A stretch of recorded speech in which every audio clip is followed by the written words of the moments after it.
लखनऊ के प्रदेश कांग्रेस कमेटी के दफ्तर में आज मैं अखिल भारतीय कांग्रेस कमेटी की तरफ से चंद बातें आपके समक्ष रखूंगा। हम सब जानते हैं कि हाल ही में अनेक राज्यों में राज्यसभा के चुनाव हुए और जैसा कि आपको विदित है, राजस्थान से हमारे 3 उम्मीदवार जो मैदान में उतरे थे वो तीनों जीतकर राज्यसभा तक पहुंचे हैं।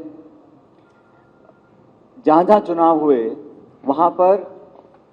भारतीय जनता पार्टी ने अपनी संख्या बल से ज़्यादा उम्मीदवारों को उतारा, लेकिन जो परिणाम आए हैं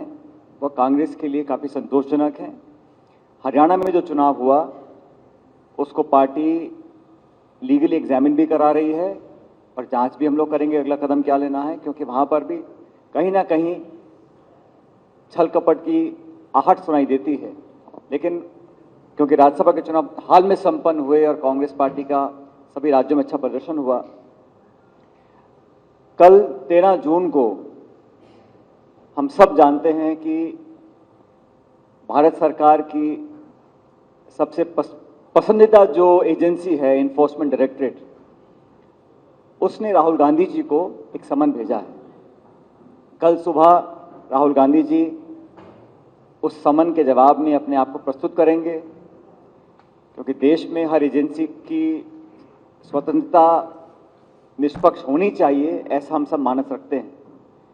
लेकिन अगर आप ध्यान डालेंगे, पिछले 7-8 साल में ऐसी कोई एजेंसी नहीं है, ऐसा कोई तंत्र नहीं है, ऐसी कोई संस्था नहीं है जिसका दुरुपयोग ना किया गया हो।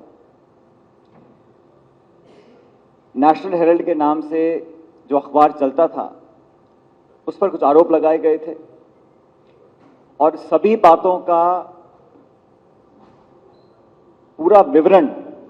कांग्रेस पार्टी की तरफ से रखा गया। लेकिन जब जब भाजपा सरकार के खिलाफ कोई भी विपक्षी दल और खास तौर से कांग्रेस पार्टी का नेतृत्व अपनी आवाज को रखता है, जवाबदेही तय करता है, तब इस प्रकार का enforcement directorate, CBI, income tax और हर तरह की एजेंसी का दुरुपयोग कर कर आवाज को दबाने का काम किया जाता है। मैं स्पष्ट कर दूं, कांग्रेस पार्टी या हमारा कोई नेता हर जांच के लिए प्रस्तुत है, लेकिन देश के समक्ष ये बात रखना जरूरी है कि क्या वो कारण है जिन कारणों से जिन संस्थाओं पर लोगों की आस्था थी, आज लगभग देश का हर व्यक्ति मान चुका है कि सीबीआई और ईडी वही करेंगे जो केंद्र की भाजपा की सरकार को लाभ देने का काम होता है। क्या ऐसा संभव है कि संपूर्ण देश में किसी बीजेपी के नेता ने कभी कोई ऐसा काम ना किया हो कि उस पर छापा डाला जाए या जांच की जाए या समन किया जाए? और अगर किसी विपक्ष के नेता ने ऐसा काम किया हो, उस पर एजेंसी की जांच आ रही हो